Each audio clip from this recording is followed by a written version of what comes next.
What's up, Strength for Life family? So I'm going to do a quick instructional video on the Getup, and you're going to get me raw. Hopefully I don't have to edit this thing at all. So I'm going to start with no weight, and that's how I want you to start as well if you have not done a Getup before. So on the floor, I want to think about being in a wonky starfish.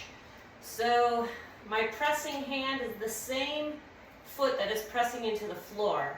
So my knee is up, my long leg and my long arm on the opposite side are outstretched. So I call this a wonky starfish because I want to think about being in a plank position. So keep your ribs and hips down, abs are braced, squeeze that quad and that glute on your long leg, and flex your foot, because when you come up you want to think about driving through your heel of your long leg. So what I'm going to do is press through the floor with my foot, my pressing side hand. That foot will press to the floor, my hip will pop up, and I will roll up onto my elbow. So at this position, hold it, think long spine, proud chest, shoulders packed down. Then come up onto your hand.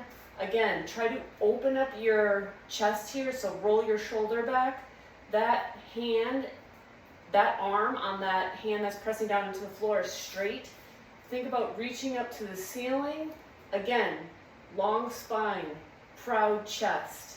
So now what I'm going to do is drive through the floor to come up into this tripod position and sweep my leg through. So now when you look at your feet, you're going to find a tripod position. So a lot of things with kettlebells are using triangles and tripods because that's the strongest structure.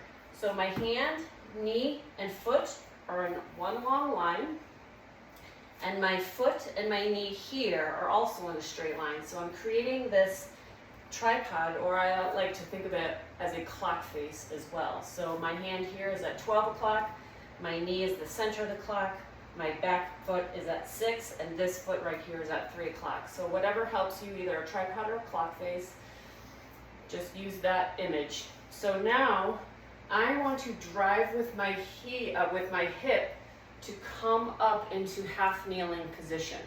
So I'm not pushing through the floor with my hand.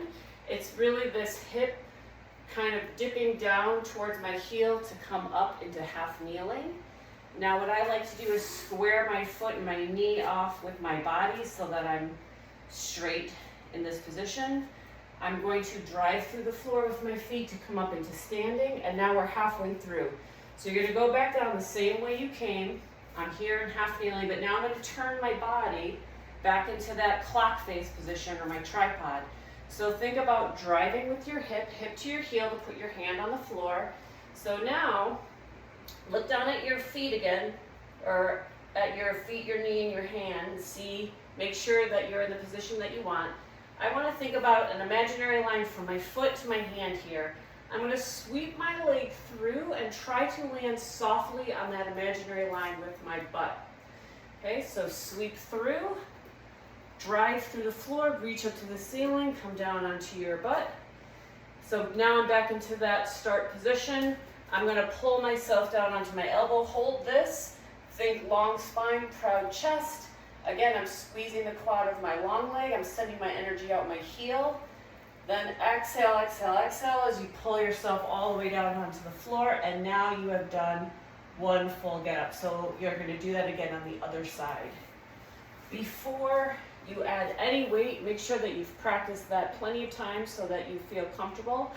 And what you can do is put a shoe on your fist. So you're not going to hold a shoe, but you're going to put a shoe on your fist, you're going to balance it and try it that way. If you have any problems with your Getup, let me know, and I will create more videos to help you with whatever you are stuck on. Hopefully this helps.